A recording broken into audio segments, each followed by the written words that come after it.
Selon le recensement général de la population de 2014, le taux d'analphabétisme s'élève à plus de 114% dans la région du Poro. Et la grande majorité des populations analphabètes se trouvent dans le milieu rural. Le PAM et l'UNESCO, avec la collaboration de la Direction régionale de l'éducation nationale, expérimentent un projet d'alphabétisation fonctionnelle en faveur des acteurs agricoles. La vision du président Ouattara, c'est de faire en sorte que chaque école a une cantine et pour nourrir les enfants qui viennent à l'école chaque jour. Donc, ça fait partie de notre encadrement aux femmes. Généralement, quand on est illettré, on est toujours en état de dépendance vis-à-vis des autres. L'activité de ce projet concerne 10 organisations professionnelles agricoles au sein de 10 villages de la région.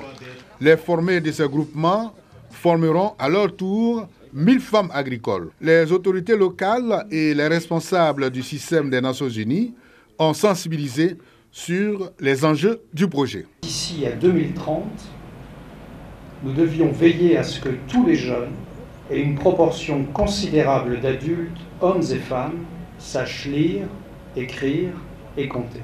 Donner l'opportunité à une personne de savoir lire, écrire ou compter, c'est lui permettre de jouer pleinement son rôle de citoyen. Ce projet d'alphabétisation fonctionnelle rentre également dans le cadre du projet d'appui au groupement agricole pour le renforcement de l'autonomisation de la femme et de l'alimentation scolaire.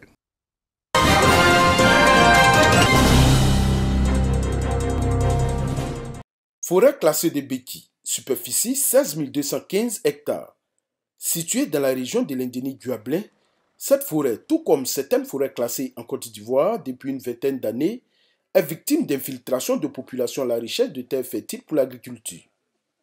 Ces populations étant solidement implantées dans cette forêt classée, la SODEFOR, la Société de développement des forêts, a expérimenté une pratique pour éviter de rentrer en conflit avec elles. Il s'agit de l'agroforesterie. Elle consiste à planter des essences dans les champs de cacao pour redonner vie à cette forêt détruite. Nous sommes ici aujourd'hui, c'était vraiment pour une visite de la forêt. Pouvez-nous nous assurer que ce qui a été fait dans cette forêt peut être un espoir pour l'ensemble des forêts de Côte d'Ivoire. Comme vous le savez, il y a beaucoup de personnes dans les forêts. Mais traiter cette question aujourd'hui de façon hasardeuse peut créer d'autres problèmes. L'expérience réussie de la SODEFOR qui va permettre à terme de reconstituer le couvert forestier ivoirien fortement dégradé attire aujourd'hui des partenaires internationaux.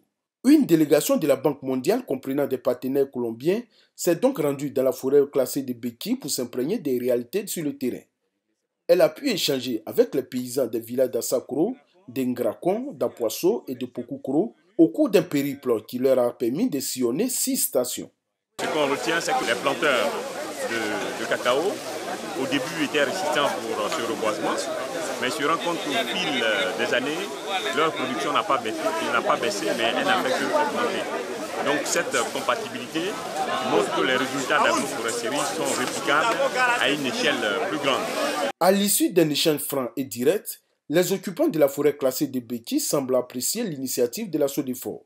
Quand nos arbres ont pris le dessus, il faut éviter de les tuer. Et quand les arbres prennent le dessus et que vos cacao ne produisent pas, vous devez partir. Ça nous fait plaisir. Parce que le reboisement, ça a commencé c'est longtemps. Puis nous aussi, on est contents.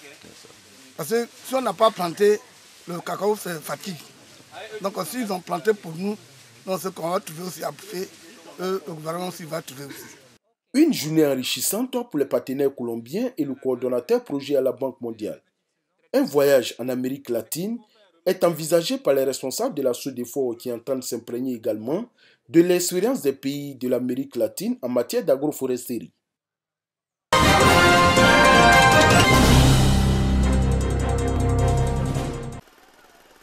4000 femmes de la région de la Bagoué bénéficient d'un dépistage gratuit du cancer du col de l'utérus et du cancer du sang.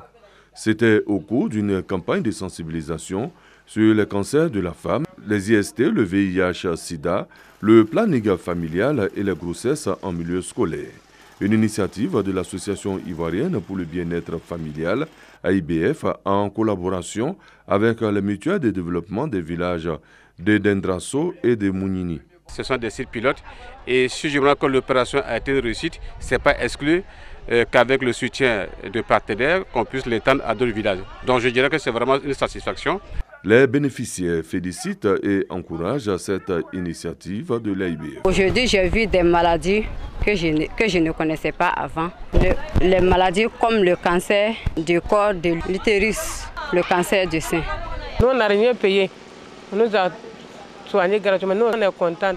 À travers des vidéos, des images et des réponses aux questions, les femmes des villages de Dendrasso et de Mounini ont été instruites sur les cancers de la femme et le planning familial. Cette campagne de sensibilisation et d'information, suivie de dépistage, s'étendra à plusieurs localités de la région de la Bagoué. Ça,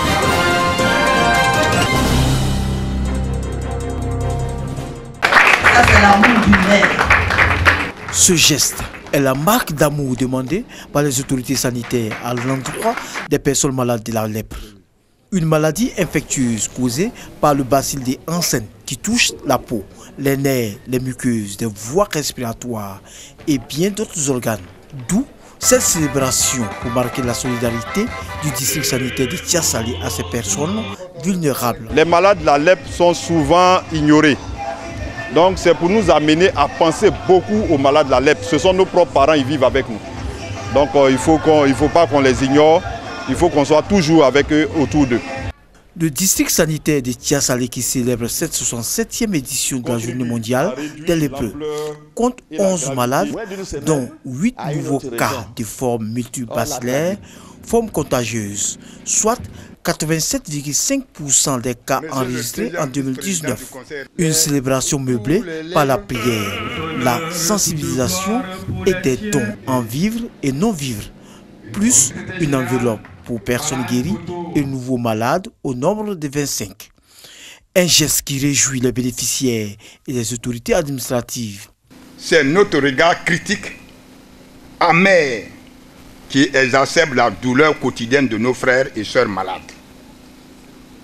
Les rejeter, les stigmatiser, les isoler au fond des cases, c'est contribuer à les tuer à petit feu.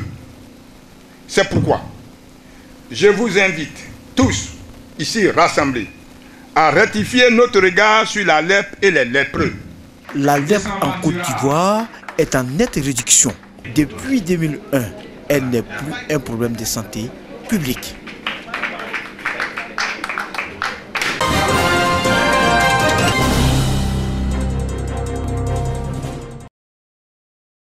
Depuis toujours, les femmes de Maféré bénéficient de la sollicitude du ministre Aka Awele. Aujourd'hui, elles prennent l'engagement de soutenir toutes les actions de développement de celui grâce à qui elles ont réussi leur autonomisation. À l'espace AT à Calambert de la ville, cet engagement a été matérialisé par la sortie officielle d'une plateforme dénommée Awele Ndalié, traduisez Jeune fille Awele en langue Agnisanvi, du nom de leur parrain. Cette plateforme est portée par toutes les jeunes filles de Maféré. Nous avons jugé opportun de prendre une part active à cet idéal de développement. Avec vous, l'insertion socio-professionnelle des jeunes filles est une réalité. L'investiture du mouvement Awele Ndalié était un moment de communion avec les élus, cadres, notabilités, filles et fils de Maféré. Le parrain Bilé Kassi et le ministre Aka Awele ont exhorté les membres d'Awele Ndalié à l'union et à la solidarité pour l'atteinte des objectifs de leur mouvement. Ce sont entre autres l'accompagnement des actions posées par le ministre Aka Awele dans les domaines de l'éducation, la santé, la politique et l'autonomisation des jeunes filles. Aka Awele les a assurés de son soutien. Et dans la zone de Maféré, j'ai trouvé les jeunes frères qu'il faut pour continuer l'œuvre que d'autres ont engagée depuis longtemps. Les jeunes filles de Maféré, à travers Awele Ndalié, veulent être des actrices du développement de leur localité et partant de toute la région du Sud Comoé. Avec les mamans Awele, les femmes de cette région montrent qu'il faut compter avec elles dans sa marche vers son progrès.